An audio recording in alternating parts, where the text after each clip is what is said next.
He looked me dead in the eye, holding the medical degree I paid for with my own blood, sweat, and tears, and told me that gratitude isn't the same thing as love. After 5 years of working 3 jobs so he could become a prestigious surgeon, Chase didn't just break my heart. He told me I was nothing more than a means to an end, a stepping stone he had finally outgrown. He packed his bags to move in with a nurse he'd been seeing behind my back, leaving me with $0 in our bank account and a lease I couldn't afford. But he forgot one thing. I didn't just pay for his education, I kept the receipts. And I was about to teach him a lesson they don't cover in med school. For 1,800 days straight, I smelled like a nauseating mix of stale espresso, office toner, and diner grease. That was my signature scent. I didn't have time for perfume, and I certainly didn't have the money for it. Every single cent I made went into the Chase Dream Fund. Looking back, I don't even recognize the woman I was back then. I was a machine. I woke up at 4:00 a.m. to open the coffee shop, ran to a reception desk at a dental office for the 9 to 5 shift, and then dragged my swollen feet to a burger joint to wait tables until midnight.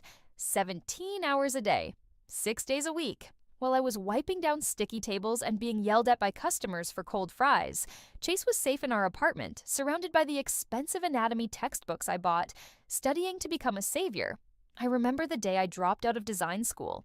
I was in my 3rd year, top of my class, but medical school tuition was a monster that needed to be fed. Chase sat me down, holding my hands in his soft, uncalloused ones, and gave me that speech. He told me it was just a pause. He said that once he was Dr. Chase, it would be my turn. He painted this beautiful picture of our future, a big house in the suburbs, vacations in Italy, and me, finally resting, finally painting again. I bought it. I bought every word of it because I loved him with a ferocity that makes me sick to think about now.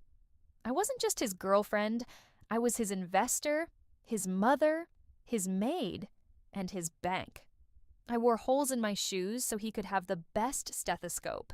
I ate ramen so he could eat protein for brain power. 5 years. That's how long I held my breath. Then came graduation day. I sat in the crowd, my cheap dress feeling tight, my eyes burning from exhaustion, watching him walk across that stage. I clapped until my hands hurt. I thought we had made it. I thought the hard part was over. I looked at him in that cap and gown and thought, we did this. I had no idea that while I was planning our celebration dinner, he was already planning his exit strategy. I didn't know that the diploma in his hand was actually my eviction notice. If you've ever poured your soul into someone only to watch them drain you dry, you need to stick around for this story. Hit that subscribe button and ring the bell, because I'm going to show you exactly how I took my life back, dollar by dollar. The week after graduation felt like a fever dream. I was floating. Every time I looked at Chase, I didn't just see my boyfriend. I saw the finish line. I saw the return on investment for 5 years of hell. I remember walking around our cramped, peeling paint apartment touching things, the wobbly table, the stained carpet, and thinking, not for long. We were going to move. We were going to breathe. That Tuesday, I decided to surprise him. I got off my shift at the diner early, trading my closing hours with a coworker just so I could make him a proper dinner. I spent $80 at the grocery store, money that should have gone to the electric bill, buying ingredients for a steak dinner. I wanted to celebrate his residency match properly, just the two of us, before his crazy schedule started. I set the table. I lit candles. I even put on a dress I hadn't worn since my cousin's wedding 3 years ago. I sat there, waiting, checking my phone, rehearsing how I'd toast to Dr. Chase. When the key finally turned in the lock, it was 8:30 p.m. The steak was getting cold. Chase walked in, but he didn't smile. He didn't smell like the hospital or the library anymore. He smelled like expensive cologne, a scent I didn't buy him. He stopped in the doorway, looked at the candles, looked at me, and let out this heavy, annoyed sigh. It wasn't the sigh of a tired man. It was the sigh of a man who had to deal with a pest. He didn't sit down. He didn't take off his coat. He just stood there, maintaining a safe distance, like I was contagious. He started talking, and at first, the words didn't register. It was just noise. But then the phrases started landing like physical blows. He told me we needed to talk about reality. He said he had been doing a lot of thinking since the ceremony. He said he was grateful for everything I'd done. But then he dropped the hammer. He looked me right in the eye and told me that we had grown in different directions. He actually had the nerve to say that while he had evolved, I had stopped in time. I remember laughing. It was a hysterical, sharp sound that seemed to surprise both of us. I asked him how I was supposed to evolve when I was working 3 dead-end jobs to make sure he could eat. I reminded him that I paused my entire existence so he could have his. I shouted that I was a designer, that I had dreams too, dreams I put in a box under the bed so he could become a surgeon. He didn't flinch. He just shrugged. He told me that gratitude isn't the same thing as love. He said those exact words. He explained with this chilling clinical detachment that our relationship had served its purpose. He called me a means to an end. My ears started ringing. The room felt like it was tilting sideways. A means to an end? I wasn't a partner. I wasn't his soulmate. To him, I was just a scholarship with a heartbeat. I was a funding source he could sleep with. But he wasn't done. The knife was in my back, but he needed to twist it. He told me there was someone else. He didn't even have the decency to look ashamed. He said her name was Adrienne. She was a nurse in the residency program he was joining. He spoke about her with a respect he hadn't shown me in years. He said she understood him. He said they belonged to the same world. That stung more than the breakup. The same world. He was throwing my sacrifice back in my face. He was essentially telling me that because I lowered myself to scrub floors and serve burgers to pay for his entry into that elite world, I was no longer good enough to inhabit it with him. I was the dirt he stepped on to get to the top, and now that he was there, he didn't want to get his shoes dirty. I looked at him, really looked at him, and realized I didn't know this person. The Chase I loved was a struggling, humble student who cried in my arms when he failed his first anatomy exam. This man standing in front of me was a stranger, a cold, calculating narcissist who had used me up and was now discarding the husk. He walked past me into the bedroom. I followed him, my legs feeling like lead. I watched as he pulled a suitcase from the closet. It was already packed. That was the detail that broke me. He didn't pack it while we were arguing. He hadn't decided this tonight. That suitcase had been ready. He had planned this. He had probably planned this for weeks, maybe months, waiting for the exact moment the degree was in his hand and the residency was secured before cutting the cord. He waited until he didn't need my paycheck anymore. He zipped up the bag. The sound was like a gunshot in the quiet apartment. He told me the lease was in my name, so I wouldn't have to worry about moving out immediately, as if he was doing me a favor. He said he'd be staying with Adrienne. He threw his keys on the counter, the keys to the apartment I paid for, and walked to the door. He paused with his hand on the knob, not to apologize, but to deliver one last insult. He told me to take care of myself in that patronizing tone you use for a child who scraped their knee. Then he walked out. I stood there in the silence. The candles had burned low, dripping wax onto the tablecloth. The steak was cold. The apartment was suddenly terrifyingly big. I walked to the window and watched him get into his car, but then I saw something that made my blood run cold. He wasn't alone. A silver sedan pulled up next to him. A woman got out. Blonde, polished, wearing scrubs that looked tailored. Adrienne. She helped him put his bag in her trunk. They kissed. It wasn't a tentative first kiss. It was the comfortable, familiar kiss of a couple who had been together for a long time. I wasn't just dumped. I was replaced long before he ever left. I collapsed onto the floor, still in that stupid dress, and cried until I couldn't breathe. I thought the pain of losing him was the bottom of the well. I thought the betrayal of his means to an end speech was the worst thing that would happen to me that night. I was wrong. I reached for my phone to call my mom, but my hand brushed against the stack of mail Chase had left on the counter near his keys. There was an envelope from the bank. It was opened. I pulled out the statement, my vision blurry from tears, just wanting to see how much rent money we had left for the month. I stared at the balance. I blinked, wiped my eyes, and stared again. It wasn't just low. It wasn't just tight. The number on the paper was 0. And next to the withdrawal line, dated yesterday, was a transfer for every single cent we had. Savings, checking, the emergency fund I had built up by skipping meals. All of it transferred to an account I didn't recognize.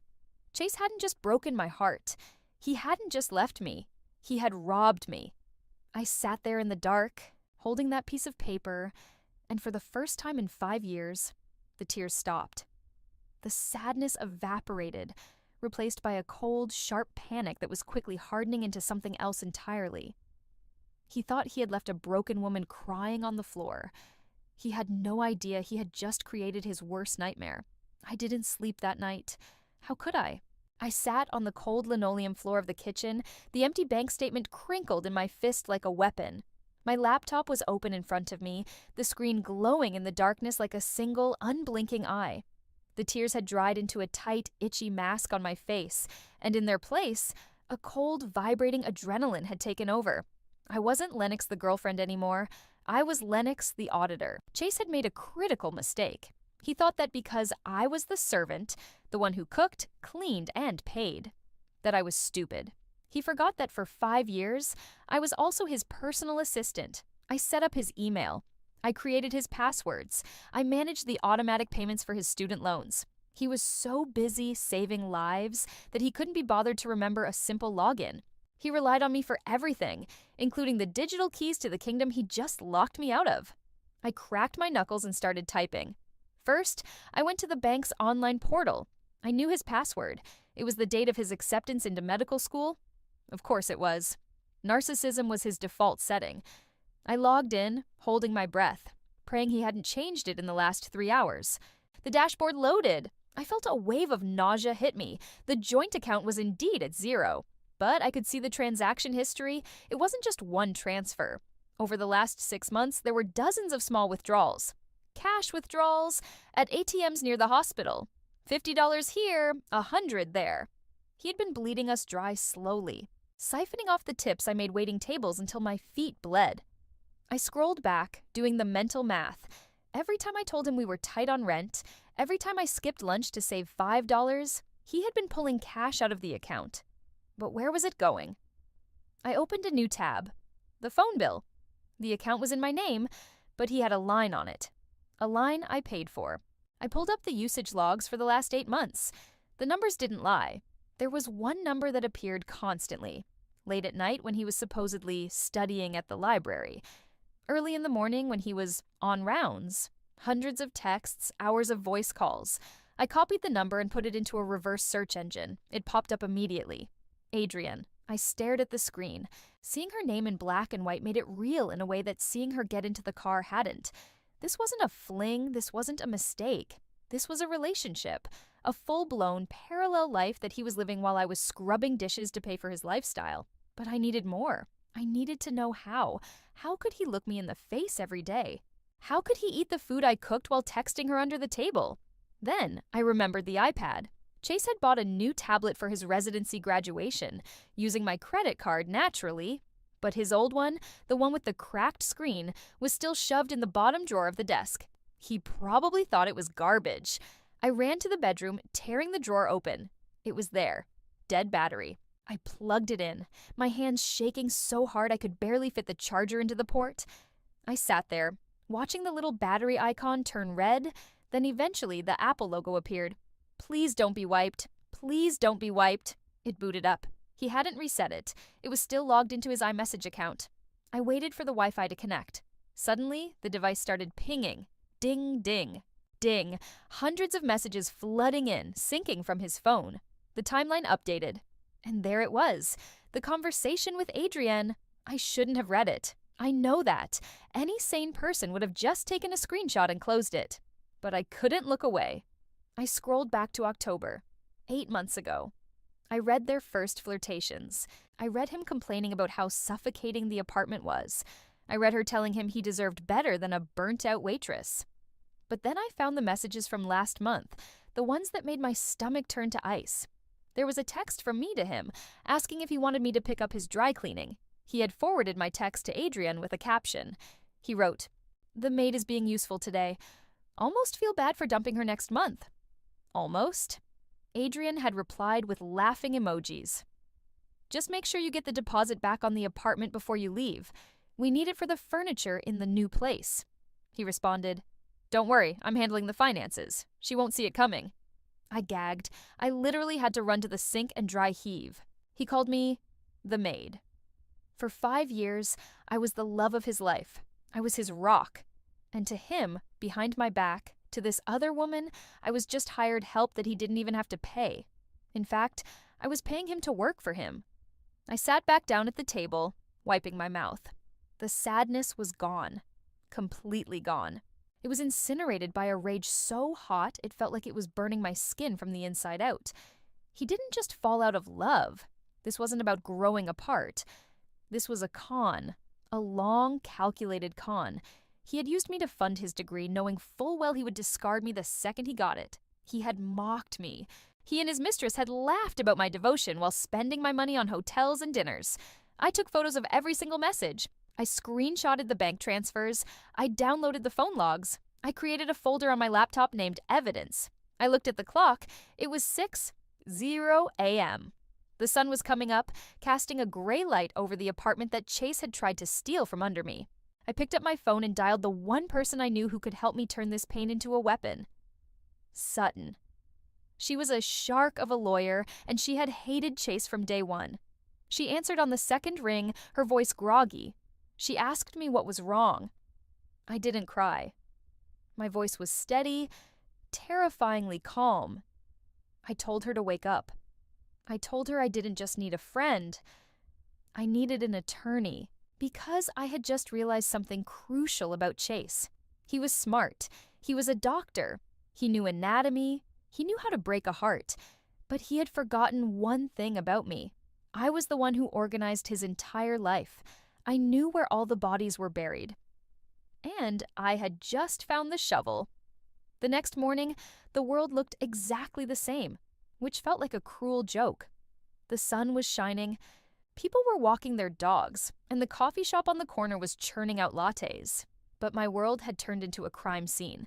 Sutton didn't let me wallow. She drove me straight to a glass-walled building downtown, the kind of place where the lobby smells like mahogany and money. We weren't there to see her, though. She took me to see Camila Ortiz. If Sutton was a shark, Camila was a megalodon. She was a specialist in what she called non-marital cohabitation disputes.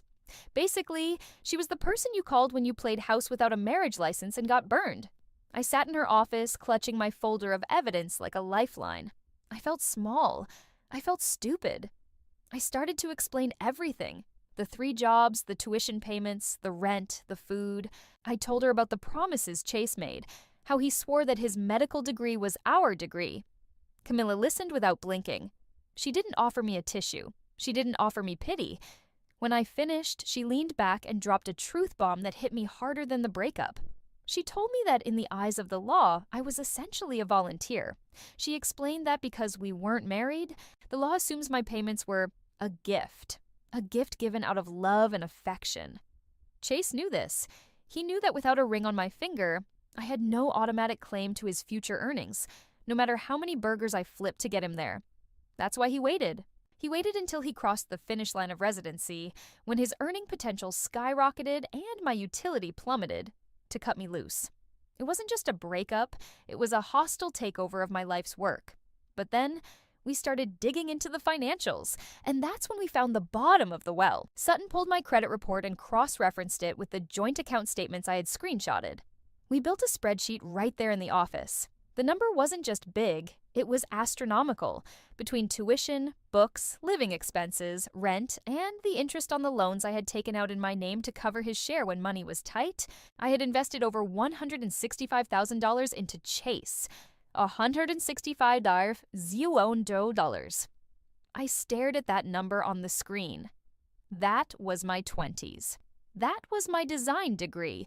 That was my sleep. That was my dignity.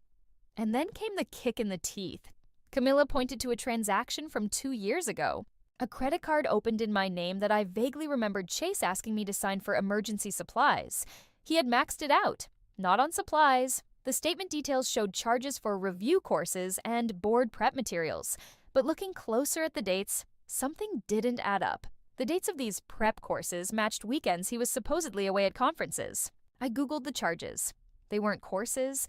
They were disguised charges for a luxury travel agency that specializes in educational retreats. He hadn't just used my money to leave me, he had used my credit to fund his early romantic getaways with Adrian. He was building his new life on debt that was legally attached to my social security number. I felt the room spin. I'd been worried about paying rent next month, but the reality was so much worse. I was drowning in debt for a degree I didn't have, for a man who was currently sleeping in a luxury apartment with a nurse, probably laughing about how he dodged a bullet. He had set me up for financial ruin. He had calculated exactly how much he could extract from me before I collapsed, and he timed his exit for the moment I was empty. Camilla watched me process this. She waited for the shock to fade and the anger to return. Then she slid a piece of paper across the desk. She told me there was a way to fight back, but it wouldn't be easy. We couldn't sue for divorce. We had to sue for unjust enrichment and promissory estoppel. Oh, we had to prove that he treated our relationship like a business contract. He promised a return on investment, and I delivered the capital. She asked me if I was ready to go to war. She warned me that he would fight dirty. He would say I was crazy. He would say I was a bitter ex-girlfriend trying to extort a successful doctor. I looked at that number on the spreadsheet again. $165? $200. I thought about the holes in my shoes. I thought about the text message where he called me the maid. I thought about the smirk on his face when he said we grew in different directions. I stopped crying.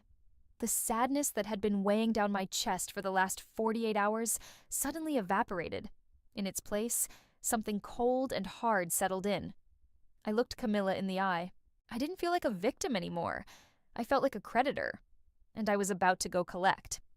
He wants to act like this was a business transaction, I told her. Fine, let's treat it like one. I want my return on investment. The hardest part wasn't finding the evidence. The hardest part was putting on the mask of the woman I used to be, the pushover, the maid. Camilla, my lawyer, had given me strict instructions. She said, "We need him to admit the debt exists, or at least that he has the assets he's claiming he doesn't. You need to play the part of the desperate ex-girlfriend, feed his ego, make him feel safe." So, 3 days later, I texted Chase. I kept it pathetic. I told him I was drowning, that I couldn't make rent, and begged for just 5 minutes to talk about us. He took the bait. Narcissists always do. He agreed to meet me at a coffee shop near the hospital. His turf, of course. I prepared for the performance of a lifetime. I didn't wear makeup. I put on a baggy sweater and the same worn-out sneakers I used to wear during my waitress shifts, the ones he hated. I wanted to look exactly like the charity case he described to Adrian. When I walked in, he was already there, scrolling on his phone, looking every bit the successful young doctor. He didn't stand up when I approached. He just pointed to the chair opposite him.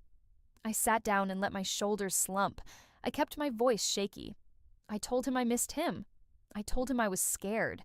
I watched his face soften, not with kindness, but with satisfaction. He was enjoying this. He liked seeing me broken. It confirmed his narrative. Without him, I was nothing. He started giving me advice. He actually had the audacity to tell me that this struggle was good for my character. He said he couldn't help me with rent because residency didn't pay well, and he was barely scraping by himself. He looked me in the eye and lied, claiming he was eating hospital cafeteria food just to survive. I nodded, wiping away fake tears, while my phone, face down on the table, recorded every word. Then, the variable I hadn't accounted for walked in. Adrienne. She breezed into the coffee shop like she owned it, wearing a cashmere coat that probably cost more than my car. She spotted us and didn't even hesitate. She walked right up to the table and placed a hand on Chase's shoulder, staking her claim. She looked at me with a smirk that was equal parts pity and disgust. "Chase told me you were begging for money," she said. Her voice was loud enough for the next table to hear. "It's really sad, Lennox. You need to move on." I looked down at my hands, forcing myself to tremble. I don't know how I'm going to pay the bills," I whispered. "Chase said he's broke too." And that's when it happened. The slip. The moment of arrogance that cost them everything. Adrienne laughed, a sharp, incredulous laugh. She looked at Chase and said, "Broke? Babe, don't be modest. The wire for the signing bonus just cleared this morning. We're celebrating, remember?" Chase's face went white. He shot her a look that could kill, cutting her off instantly. "Adrian, not here," he hissed through gritted teeth. But it was too late. The words were out. Signing bonus. My heart hammered against my ribs, but I kept my head down so they wouldn't see the flash of triumph in my eyes. Hospitals offer massive signing bonuses to top residents, sometimes $50,000, even $75,000 up front. Chase had told me he didn't get one. He had told me the hospital was low budget. He didn't just have the money I lent him. He was sitting on a fresh pile of cash that he was legally hiding from me while I begged for crumbs. Adrian, realizing she'd stepped in it, tried to pivot. She started talking about how expensive the new condo was, digging the hole even deeper. They weren't just renting, they were buying. You can't buy a condo without a massive down payment. I stood up. I knew if I stayed 1 second longer, I would launch myself across the table and strangle him. I have to go, I stammered, grabbing my phone and the recording. "Lennox, wait," Chase called out, probably realizing he needed to do damage control. "I can maybe spare a few $100 if you really need it." I didn't look back. I walked out of that coffee shop into the fresh air, and the second the door closed behind me, I dropped the act. I straightened my spine. I took a deep breath of the city air.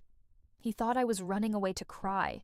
He had no idea I was running to my car to send that recording to my lawyer. I had him. I finally had him. He claimed poverty to avoid paying me back, but I now had proof of a 5-figure windfall and a property purchase. I started the car, my hands gripping the wheel. I wasn't just going to sue him for what he owed me. With this new information, Sutton could freeze his assets before he even unpacked his boxes in that new condo. Chase wanted a war? He just handed me the nuclear codes. I walked into Sutton's office like I was carrying a bomb, but it was just a USB drive with the recording from the coffee shop. When we played it for Camilla, the lawyer who had been so stoic before actually smiled. It was a terrifying, shark-like smile. She told me that Chase admitting to the signing bonus and the condo purchase on tape was the leverage we needed to file for an emergency freeze on his assets. We could prove he was dissipating funds that were arguably part of our domestic partnership. But we needed more than just his voice. We needed the paper trail. We needed to know where the money was, how much there was, and exactly when he started moving it. We needed to prove the intent to defraud. And because the universe sometimes has a twisted sense of humor, the evidence didn't come from a high-tech hack or a private investigator. It came from Chase's own laziness. 2 days after the coffee shop showdown, a courier knocked on my apartment door. He was holding a thick, heavy envelope with a "Do Not Bend" stamp on it. It was addressed to Dr. Chase at my address. My heart did that nervous flutter, but I didn't hesitate. I signed for it. Legally, maybe it was gray area to open his mail, but morally, I felt like I had a search warrant signed by God himself. I took the envelope to the kitchen table, the same table where he broke up with me, and tore it open. It wasn't a love letter. It was better. It was the final closing disclosure for a property. The new condo Adrian had bragged about. My eyes scanned the document, skipping over the legal jargon until I hit the numbers. The purchase price was nearly $500,000. But what made me gasp wasn't the price of the condo. It was the cash to close section. He had put down 20%. That was nearly $100,000 in cash. I ran to my bedroom and grabbed the old bank statements, the ones showing the money he had slowly siphoned from our joint account over the last year. Plus the loans I took out for his tuition that apparently went into a secret savings account. I did the math on a napkin. The amount he stole from me, combined with the signing bonus he claimed he didn't get, matched the down payment almost to the dollar. He literally bought a love nest for his mistress, using the money I earned waiting tables. But then I saw the date. That was the real dagger. The document listed the dates of the initial deposits. The earnest money deposit, the first check you write to secure a house, was dated February 14th, Valentine's Day. I froze. I remembered that Valentine's Day perfectly. I remembered it because I had felt so guilty. I had worked a double shift so I could buy him a nice watch. But when I came home, he told me we were too broke to celebrate. He gave me a card he made out of printer paper and said, "Someday I'll give you the world, Len. Just not today." He didn't take me to dinner because he had just wired $10,000 to an escrow company to buy a house with Adrienne. While I was serving romantic dinners to other couples, Apologizing for smelling like French fries, he was signing contracts to build a life that didn't include me. The betrayal wasn't impulsive. It wasn't that he met someone and fell in love at the end of residency. This was premeditated. He had been building this exit ramp for 6 months. He kept me around just long enough to pay the final tuition bill and secure the loan for the closing costs. I was simply a financial vehicle he needed to ride until he reached his destination. I wasn't just a scorned ex anymore. I was a victim of grand larceny. I took photos of every single page. I scanned the document. I sent it to Sutton and Camilla with a caption, "Found the money and the motive." Sutton called me 5 minutes later. She sounded breathless. She said this changed everything. This wasn't just a civil dispute about unjust enrichment anymore. This was fraud.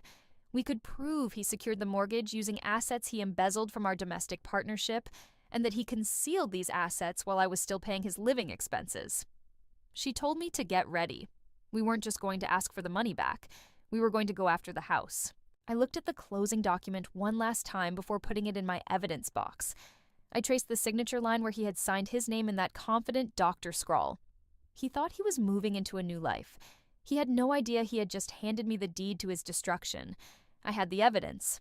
I had the bank transfers, the text messages, the closing disclosure for the condo, and the recording of him admitting to the signing bonus. Legally, I had enough to bury him in court for the next 3 years. But the law is slow, and I was impatient. More importantly, the law is private. A lawsuit is just a stack of papers filed in a dusty clerk's office that no one reads. Chase didn't care about money as much as he cared about status. He had spent his entire life curating this image of the golden boy, the benevolent healer, the genius surgeon. He thrived on admiration. He needed to be the smartest, most moral person in the room. To truly hurt him, I didn't just need to take his money. I needed to take his applause.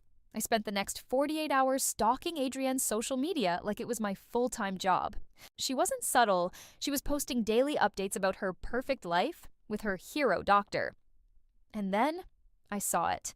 A story posted to her close friends list, which she had stupidly forgotten to remove Sutton from before blocking me. It was a photo of a heavy, cream-colored invitation with gold leaf lettering, the Mercy General Hospital Annual Gala. The caption read, "So proud of my baby. Can't wait to watch him give the new resident keynote speech this Saturday." Meaned power couple. I froze. I knew that gala. Chase had talked about it for years. It was the holy grail of hospital politics. It was where the chief of surgery, the hospital board, and the wealthy donors all gathered to pat themselves on the back. It was an invite-only event where the future leaders of the hospital were anointed, and Chase was giving the keynote. I called Sutton immediately. I asked her to pull the hospital's bylaws and the residency contract, specifically the section on code of conduct. She thought I was crazy, but she did it. While she read through the legal jargon, I went to the hospital's website and found the program for the gala. I downloaded the PDF and scrolled to the 8:00 p.m. slot. Keynote address, the pillar of support. Speaker, Dr. Chase, last name. The description below the title made my blood boil. It said, "A reflection on the sacrifices made by loved ones to support the medical journey and a tribute to the partners who stand beside us." I literally dropped my phone. He wasn't just bringing Adrienne to the party. He was going to stand on a stage in front of the most important people in his industry and publicly attribute my sacrifice to her. He was going to take the 5 years of my sweat, my tears, and my financial ruin, and gift wrap it as a romantic speech for the mistress he used to replace me. He was going to rewrite history live on stage. That was the line. That was the moment the last shred of hesitation left my body. Sutton came back on the line. She had found it. The morality clause. She explained that the hospital had a zero-tolerance policy for conduct involving moral turpitude or financial impropriety. If a resident was found to be involved in fraud, theft, or any scandal that could damage the hospital's reputation, their contract could be voided immediately. The board didn't care about his personal life, but they cared deeply about bad press. A resident who swindled his ex-girlfriend out of nearly $200,000 to fund a lifestyle he couldn't afford. A resident who was being sued for fraud and unjust enrichment. That was a liability. That was a PR nightmare. I realized then that I held his entire career in my hands. I didn't need to wait for a court date. I didn't need a judge. I just needed to make sure the right people saw the evidence at the exact moment he tried to sell them his lie. "Can you get me in?" I asked Sutton. "The tickets are $500 a plate, and it's sold out," she said. "But my firm buys a table every year. We have 2 empty seats." I told her not to give them away. I walked to my closet and pulled out the one expensive thing I owned, a sleek black backless dress I had bought on sale years ago for a future celebration that never happened. I looked at myself in the mirror. I looked tired, but I looked dangerous. I wasn't going to make a scene. I wasn't going to throw a drink in his face. That's what a crazy ex does. I was going to be the Grim Reaper in a black dress. I spent the rest of the night printing copies. Dozens of copies. The bank statements showing the transfers to zero, the closing disclosure for the condo, the text messages where he called me the maid, and right on top, the lawsuit Sutton had drafted, ready to be served. I put them all into sleek manila envelopes. They looked just like the press kits they hand out at these events. Chase wanted to give a speech about the truth. He wanted to talk about partners who stand beside us. Fine. I was going to help him. I was going to make sure everyone in that room knew exactly who paid for the suit he was wearing. I looked at the calendar on my wall. Saturday. 3 days. I wasn't just going to crash a party. I was going to burn his false idol to the ground. The 48 hours leading up to Saturday felt less like waiting and more like holding my breath underwater. My apartment, usually a place of chaotic comfort, had transformed into a staging ground. The dining table was no longer for eating. It was covered in stacks of manila envelopes, each one identical, each one containing the nuclear codes to Chase's life. I didn't go to work. I called in sick to the agency. I couldn't sit in front of a computer and design logos for gluten-free bakeries while my entire history was being rewritten by a sociopath. Instead, I paced. I walked holes into my rug. I replayed every memory of the last 5 years, looking for the signs I had missed. I remembered the time he forgot my birthday because he was on call, only to find out later through these bank statements that he had been at a wine tasting with the residency coordinator. I remembered how I apologized to him for being upset. I remembered how small I made myself so he could have more room in the apartment, in the conversation, in our life. Friday afternoon, I had a moment of weakness, a valley of doubt. I was standing in front of the mirror, holding the black dress I planned to wear. Suddenly, the gravity of what I was about to do hit me. I sank onto the edge of the bed, the silk slipping through my fingers. Was I really this person? Was I really capable of walking into a room full of strangers and destroying a man's career? It felt cruel. It felt excessive. For a fleeting second, the old Lennox, the one who was trained to be a doormat, the one who thought love meant endless forgiveness, tried to take the wheel. She whispered that maybe I should just file the lawsuit quietly. Maybe I should just take the settlement and disappear. Why cause a scene? Why be the crazy ex? But then, the universe gave me a sign. Or rather, the iCloud did. I'd been going through the old iPad one last time, making sure I hadn't missed anything, when I stumbled upon a file in the Notes app. It was titled Keynote Draft Final. He had written his speech. I opened it, curious to see what lies he had concocted. I expected generic platitudes about hard work and late nights. I expected him to mention his supportive partner in vague terms. But as I read the second paragraph, the air left my lungs. There were nights when the coffee was cold and the books were heavy, but I kept going because I had a light guiding me home, a love that didn't ask for anything in return, but gave everything. I knew those words. I didn't just know them, I wrote them. 3 years ago, for his medical school application essay, the one he was struggling to write because he isn't actually that creative, I wrote a paragraph about why he wanted to be a doctor. I wrote about the light guiding him home. I wrote about selfless love. He had plagiarized me.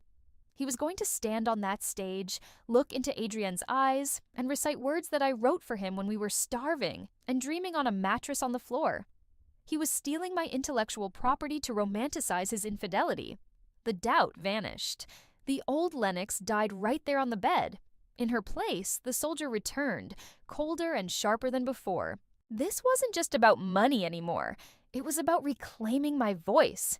He was stealing my words? Fine. I would make sure he choked on them. Saturday arrived with a gray, steel-colored sky.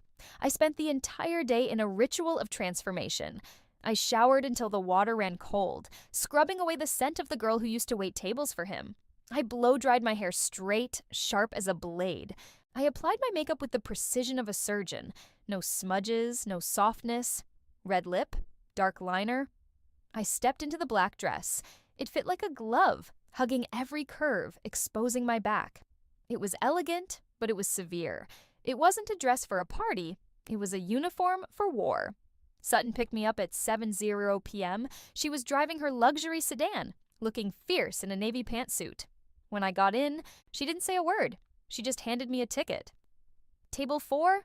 she said as she pulled into traffic. "Right near the front. You'll have a clear line of sight to the podium." She also gave me a piece of intel that strengthened my resolve even further. She told me that the chairman of the hospital board, Dr. Sterling, would be sitting at table 1. Sutton had done her homework. Dr. Sterling was notorious for his clean hands policy. 2 years ago, he fired a chief of staff for padding expense reports. He didn't care about talent, he cared about integrity. Chase wasn't just walking into a celebration, he was walking into a minefield, and he didn't even know the fuses were lit. The drive to the venue felt like an out-of-body experience. The city lights blurred past the window. I felt calm, terrifyingly calm. My heart wasn't racing, my hands weren't shaking. I was the eye of the hurricane. We pulled up to the valet stand of the Grand Hotel. It was a parade of wealth.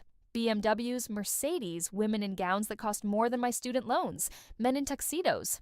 I stepped out of the car. The cool night air hit my bare back. I clutched my clutch purse, which contained nothing but my phone and the USB drive.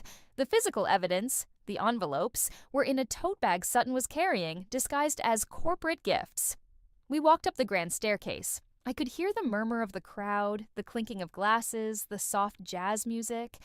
It was the sound of the world Chase desperately wanted to belong to. The world he thought he had successfully bought his way into with my money. At the entrance to the ballroom, there was a large poster on an easel. Tonight's keynote, the pillar of support. And there was his face, smiling, confident, the face of a liar. I stopped for a second. I looked at his picture. "You really think you got away with it?" I whispered to the poster. "You think because I served you coffee, I'm too weak to serve you justice?" Sutton touched my elbow gently. "It's time, Lennox." I nodded.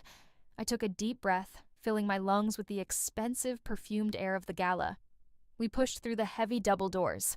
The ballroom was dazzling. Crystal chandeliers, gold centerpieces, hundreds of people. And there, at the center table, laughing with a glass of champagne in his hand, was Chase.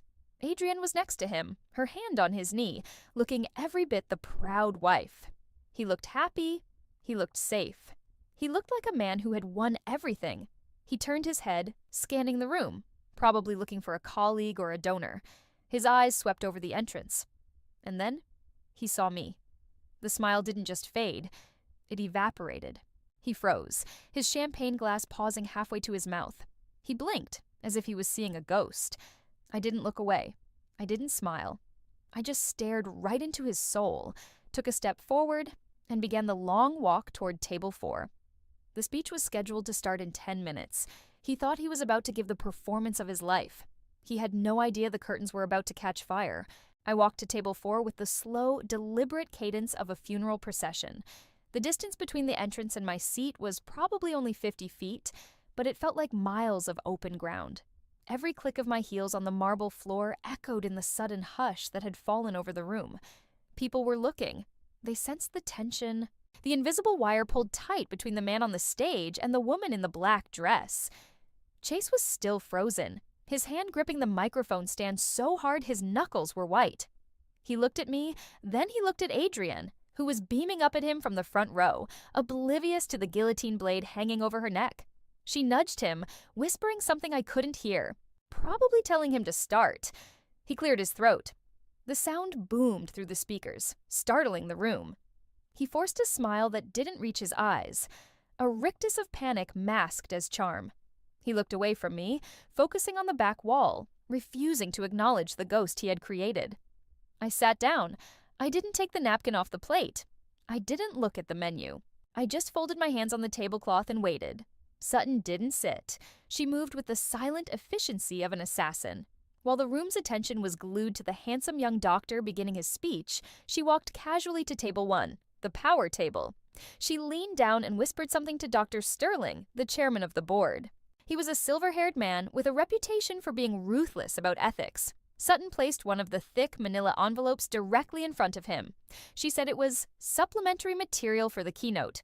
Then she moved to the chief of surgery. Another envelope. Then the head of HR. Another envelope.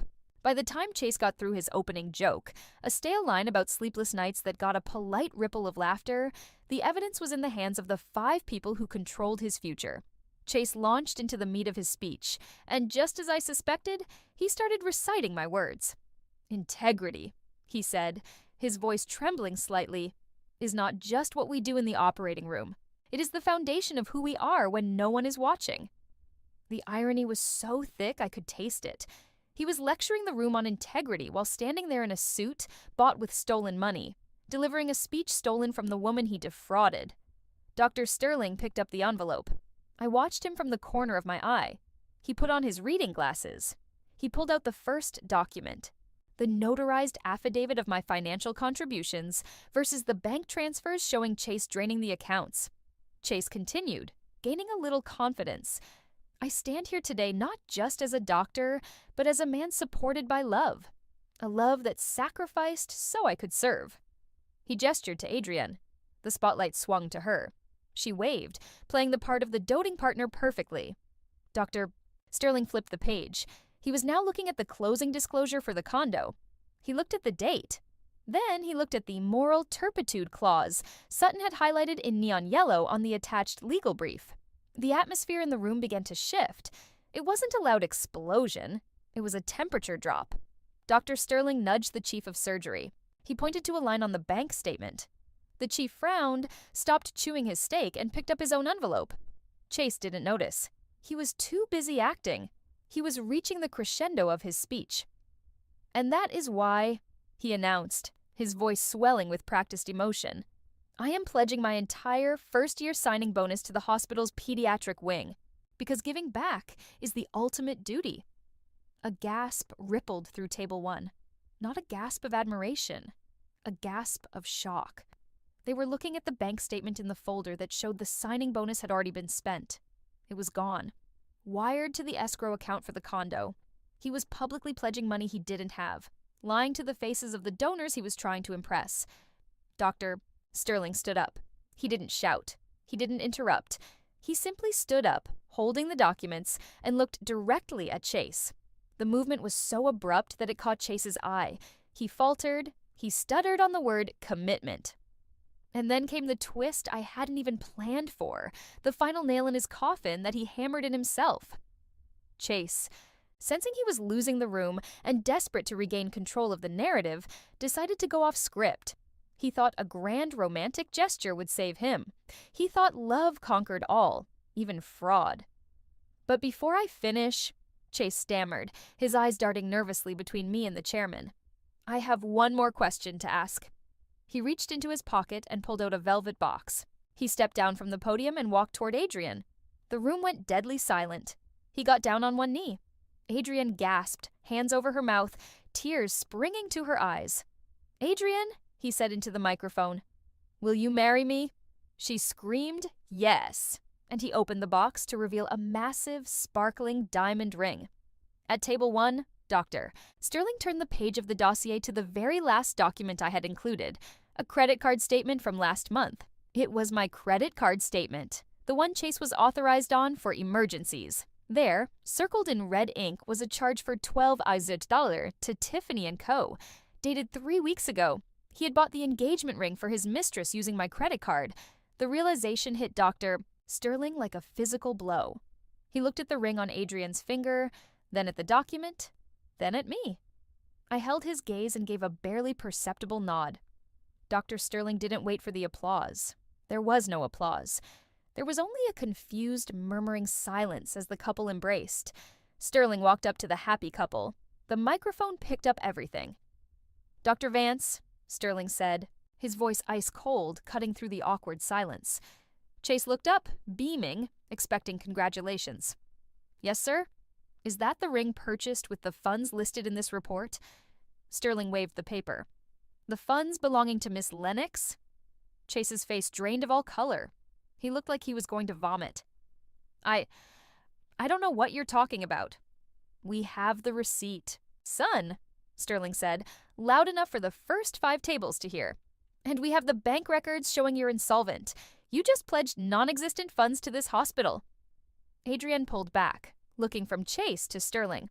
What is he talking about, Chase? Chase stood up, looking for an exit, looking for a lie, but there was nowhere to go. The spotlight was blinding him. It's a misunderstanding. She's just a bitter ex. She's crazy. He pointed a shaking finger at me. I didn't yell. I didn't make a scene. I simply picked up my champagne glass, stood up, and toasted him from across the room.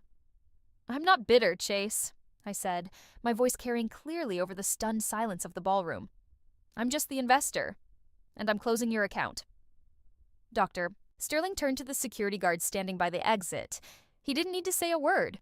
He just jerked his head toward the stage. The golden boy wasn't being celebrated. He was being escorted out. The silence that followed wasn't empty. It was heavy. It was the sound of a reputation shattering into a million pieces, creating a mess that no amount of surgery could ever fix. I watched them lead him away, Adrienne trailing behind him, confused and humiliated, clutching a ring she now knew was stolen property. I took a sip of the champagne. It was crisp, cold, and tasted like absolute victory. The silence in the car ride home from the gala was different from the silence in the ballroom. It wasn't heavy or awkward. It was peaceful. It was the kind of silence you get after a violent storm has finally passed, leaving the air scrubbed clean. I watched the city lights blur past the window, and for the first time in 5 years, my chest didn't feel tight. The invisible weight I had been carrying, the debt, the betrayal, the feeling of being less than, had been left on the floor of that ballroom, right next to Chase's shattered reputation. The fallout was swift, brutal, and entirely self-inflicted. Monday morning didn't bring a heartfelt apology. It brought a termination letter. Sutton called me before I even had my coffee to tell me the news. The hospital board had convened an emergency session on Sunday. Between the misappropriation of funds, the fraud regarding the signing bonus pledge, and the public spectacle of using a stolen credit card for a proposal, they had no choice. Chase was fired from the residency program for conduct unbecoming of a physician and gross moral turpitude. But the real twist, the one that still makes me smile when I check my bank balance, wasn't just that he lost his job, it was that he lost his future. Because he was fired for ethical violations during residency, he was blacklisted. No other reputable program would touch him. The National Resident Matching Program is a small world, and word travels fast. He had spent 8 years studying to be a surgeon, and in one night of arrogance, he torched his license before he ever got to frame it. The lawsuit didn't even go to trial. His lawyer looked at the mountain of evidence, the texts, the bank transfers, the maid comments, the credit card fraud, and told him to settle immediately or risk jail time for larceny. The judgment was finalized 6 months later. The judge ordered him to repay every single cent: the tuition, the rent, the living expenses, the emotional damages, and the legal fees. A total of $165,000. Plus interest. Since he couldn't get a job as a doctor, he had to take a job in medical device sales, a field he used to mock as being for failed med students. Every month, his wages are garnished. A nice fat chunk of his paycheck is automatically wired directly to me. And Adrienne, she didn't stick around for the downfall. The moment she realized Chase wasn't the golden ticket to a life of luxury, that he was actually a drowning man with 6 figures of debt and no career prospects, she vanished. I heard from a mutual friend that she told him she couldn't be with a man who lied. The irony was almost poetic. She left him the exact same way he left me, cold, fast, and without looking back. That was 3 years ago. Today my life looks nothing like the one I scraped together while waiting tables. I used the first lump sum of the settlement to finish my design degree, the one I abandoned for him. I didn't just finish, I crushed it. I opened my own branding agency, Phoenix Design. We work with startups, mostly women-owned businesses. I make more money now than Chase ever would have made as a resident. But the biggest change isn't the money. It's the person I wake up next to. His name is Elliot. He's an architect. We met when he hired my agency to rebrand his firm. On our first date, the check came. I instinctively reached for my wallet, my heart rate spiking, waiting for the awkward pause, waiting for him to expect me to pay. Elliot gently put his hand over mine. He smiled and told me that in his world, partners share the load. He paid that night. The next time, I paid. We split everything down the middle. Not because we have to, but because we respect each other. He doesn't need me to build him. He's already built. He just wants me to stand beside him. Last month, I got a notification on my phone, a text from a blocked number. It was Chase. It was long and rambling. He talked about how hard his life is now, how he regrets everything.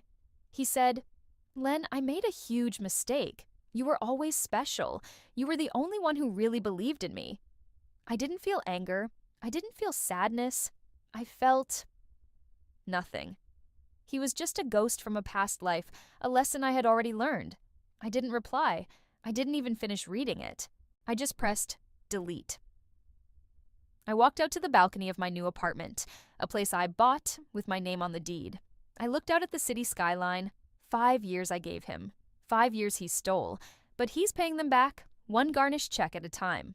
It will take him another 2 years to clear the debt. Every time that notification hits my phone, deposit received, $2,500, it's a reminder. Not of the pain, but of the price of my worth. I learned that you can't build a home on a foundation of someone else's potential. You have to build it on your own solid ground. Chase learned medicine, but I learned something far more valuable. I am not a stepping stone. I am the destination. And no one will ever treat me like a means to an end again. So, if you're sitting there right now, shrinking yourself to fit into someone else's life, or pouring your cup empty to fill theirs, I need you to listen to me. Stop. Look at the receipts. Know your value. And if they can't see it, make them pay the bill. Thank you so much for listening to my story. It wasn't easy to relive, but if it helps just one of you stand up for yourself, it was worth it. I want to know where you guys are tuning in from. I love seeing how far this community reaches. Drop your city and state in the comments below. And if you want more stories about justice, resilience, and taking your power back, make sure you hit that subscribe button. We're building something strong here, and I want you to be a part of it. See you in the next one.